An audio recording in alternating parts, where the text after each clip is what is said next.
Assalamualaikum warahmatullahi wabarakatuh. Salam sehat, salam hebat. Jumpa lagi di Armana Family Channel. Kita akan melanjutkan pembahasan tentang materi informatika. Kali ini kita akan membahas yaitu kelas 9 fase D dengan pembahasan utama yaitu berpikir komputasional.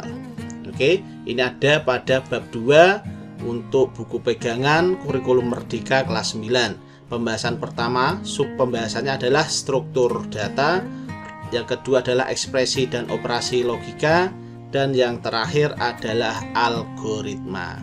Kita akan membagi beberapa bagian karena pastinya nanti akan panjang.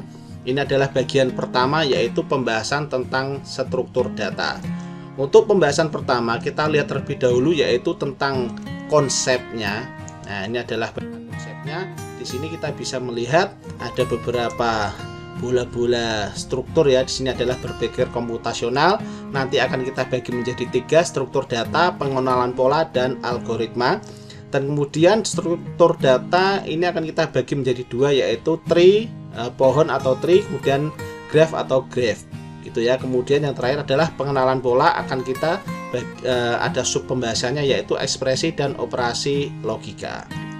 Oke, langsung saja kita bahas struktur data. Nah, di sini kita akan ketahui dulu apa itu struktur data. Nah, struktur data adalah dalam istilah ilmu komputer, struktur data adalah cara menyimpan dan mengatur data secara terstruktur pada sistem komputer atau pangkalan data, database ya di sini, sehingga lebih mudah diakses. Jadi pangkalan data itu kita nyebutnya database, sudah biasa. Jadi struktur data sekali lagi cara menyimpan dan mengatur data secara terstruktur pada sistem komputer atau database sehingga lebih mudah diakses. Nah, di sini untuk struktur data memberikan cara mengelola data yang banyak secara efisien untuk berbagai penggunaan, misalnya database yang besar dan layanan pengindeksan internet. Kemudian ada juga secara teknis, data dalam bentuk angka, huruf, simbol, dan lainnya ini diletakkan dalam kolom-kolom dan susunan tertentu. Nah, struktur data yang tepat dapat meningkatkan efisiensi, kecepatan, dan performa program. Oke, nah di sini kita bisa melihat ada 2 struktur data tadi kita bagi menjadi 2 yaitu struktur data pohon atau tree, yang kedua adalah graph. Kita masuk ke pembahasan yang pertama yaitu struktur data pohon. Nah, apa itu tree? Nah, tree adalah tipe struktur data yang sifatnya nonlinear dan berbentuk hierarki. Nah, disebut nonlinear karena pada tree tidak disimpan secara berurutan, namun data diatur pada beberapa level yang disebut hierarki. Itulah mengapa struktur data tree disebut sebagai struktur data nonlinear. Oke ya, hierarki struktur data tree diibaratkan seperti pohon keluarga. Jadi kita bisa lihat yang paling atas adalah kepala keluarga, kemudian ada istri, sampingnya anak-anak dan ke bawahnya. Bisa juga diumpamakan seperti struktur organisasi seperti itu ya. Nah, di mana sebuah pohon keluarga itu biasanya terdapat hubungan orang tua dan anak. Titik yang lebih atas disebut sebagai simpul induk, sedangkan yang di bawahnya disebut sebagai simpul anak. Oke, kita pahami beberapa istilah pada tree. Nah, ini penting sekali, bisa diingat-ingat, dihafalkan. Nah, seperti ini. Yang pertama istilah yang perlu dipahami yaitu root atau simpul teratas dari sebuah tree. Kemudian ada internal node, yaitu istilah untuk menyebut simpul yang memiliki minimal 1 child node. Nah, yang ketiga, node atau simpul yaitu entitas pada struktur data tree yang mengandung sebuah nilai dan pointer yang menunjuk simpul di bawahnya atau child node. Nah, bisa dilihat di gambar kecil di samping. Ini adalah root. Nah, kemudian ada internal node. Nah, internal itu punya di bawahnya ada node atau simpul, node atau simpul gitu ya. Nah, untuk istilah yang lainnya ada child node. Nah, di bawah ini bisa kita lihat child node adalah yang warnanya kuning ini ya. Nah, child node atau simpul anak adalah simpul turunan dari simpul di atasnya. Ada juga leaf node atau simpul daun, simpul yang tidak memiliki child node dan merupakan node paling bawah dalam struktur data tree, paling bawah dan tidak mempunyai child node lagi ya, seperti ini ya. Ini yang terakhir. Nah, ini juga yang terakhir, ini disebut dengan leaf node. Kemudian ada juga edge. Nah, ini adalah garis yang menghubungkan antara dua buah simpul dalam tree. Nah, garis-garis yang seperti ini, nah, ini adalah edge.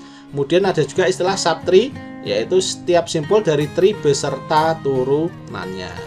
Oke, lanjut kita kenali juga karakter dan jenis daripada struktur data tree.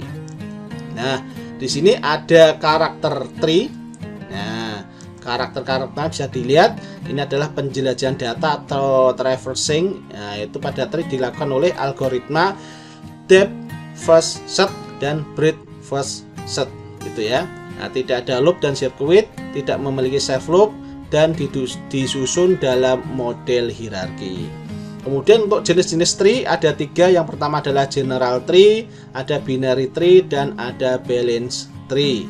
Kemudian untuk contoh dari tree, nah di sini bisa kita lihat ada contohnya, yaitu struktur organisasi.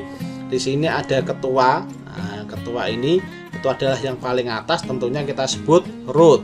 Kemudian ada di bawahnya child node, dan yang paling akhir adalah left node. Sedangkan untuk garis-garis yang menghubungkan disebut dengan edge. Oke ya.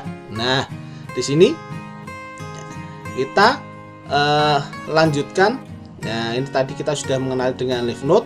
Nah, kemudian kita coba kenali juga, kita pahami fungsi dan keunggulan daripada struktur data tree. Nah, di sini bisa dilihat untuk struktur data tree, fungsinya atau kegunaannya yang sering diterapkan, yaitu terkait dengan pengembangan game, membantu pengindeksan pada database. Kemudian ada juga istilah decision tree. Kemudian juga dipakai dalam domain name server, yaitu untuk penyusunan dari domain dan subdomain. Domain itu adalah penamaan yang nanti domain name server itu fungsinya menerjemahkan penamaan, misalkan google.com menjadi IP address, baru nanti kita bisa akses. Kemudian ada juga diterapkan dalam jejaring sosial seperti Facebook, Instagram, Twitter, dan lain sebagainya. Ini terkait dengan link, komen, data, media, dan lain sebagainya, gitu ya. Nah, kemudian untuk kelebihannya kira-kira ada 4 yang bisa saya sebutkan di sini. Memungkinkan subtree dipindahkan dengan usaha yang minim, mencerminkan hubungan data secara terstruktur, kemudian menawarkan operasi pencarian dan penyisipan yang efisien. Nah, di sini tree juga sangat baik untuk membuat hierarki data. Oke, ini adalah penjelasan singkat terkait dengan struktur data tree. Oke, kita kembali di sini. Setelah kita tahu sedikit tentang struktur data tree, kita lanjut dengan struktur data graph. Grafis ya, graph. Oke, graph. Nah, di sini bisa kita pahami apa itu graph. Nah, graph adalah jenis struktur data umum yang susunan datanya tidak berdekatan satu sama lain atau non-linear ya. Nah, graph terdiri dari kumpulan simpul berhingga atau tidak terhingga ini ya. Nah, simpul berhingga untuk menyimpan data antara dua buah simpul terdapat hubungan saling keterkaitan. Nah, di sini simpul pada graf disebut dengan vertex, node. Nah, sedangkan sisi yang menghubungkan antara vertex disebut dengan edge atau sisi. Nah, ini pasangan XY disebut sebagai edge yang menyatakan bahwa simpul X terhubung ke simpul Z. Nah, ini contohnya kira-kira seperti ini. Nah, ini adalah contoh dari struktur data graph. Oke ya. Bisa kita lihat di sini, ini diibaratkan sebuah kota seperti itu. Jadi ada jalan-jalan yang terhubung terkait dengan antar satu kota ini. Nah, ini adalah node, ini adalah edge, sama ya, yang sisi atau garis sama dengan edge. Oke, lanjut. Nah, di sini kita kasih penjelasan sedikit terkait dengan graph. Contoh graph kira-kira seperti ini. Kita mempunyai bola kota ya di sini ya. Ini sebagaimana contoh dari kurikulum Merdeka, Hansen dan kawan-kawan. Nah, di sini bisa kita lihat penjelasannya seperti ini. Kalau kita mau ke kota A, kita bisa dari B ke A atau dari B seperti itu. Kalau kita dari A mau ke E, ya berarti kita muter dulu A, C baru ke E, atau A, D, C, E. Kita tidak bisa dari A, B ke E, tidak bisa karena memang sudah ditetapkan seperti ini. Jadi kalau sudah ditetapkan ya akan seperti itu saja. Contoh, misalkan dari A cuma bisa ke C. Nah, ya sudah berarti C tidak bisa ke A. Kalau C mau ke A berarti harus muter dulu dari C, D ke baru ke A. Nah, kira-kira seperti itu. Nah, ini adalah penjelasan daripada yang sudah tadi kita sebutkan. Nah, ini kalau misalkan kita tetapkan secara berkelanjutan, ya tadi kalau sudah kita tetapkan dari A ke B, ya ini adalah 2 jalur, ini adalah 2 jalur, sedangkan A ke C adalah 1 jalur. Jadi kalau ini 2 jalur berarti dari kita bisa bolak-balik. Kalau ini mau ke A tidak bisa, dari C ke A harus muter dulu, kira-kira seperti itu. Jadi kalau sama, kalau mau E ke A berarti harus muter dulu.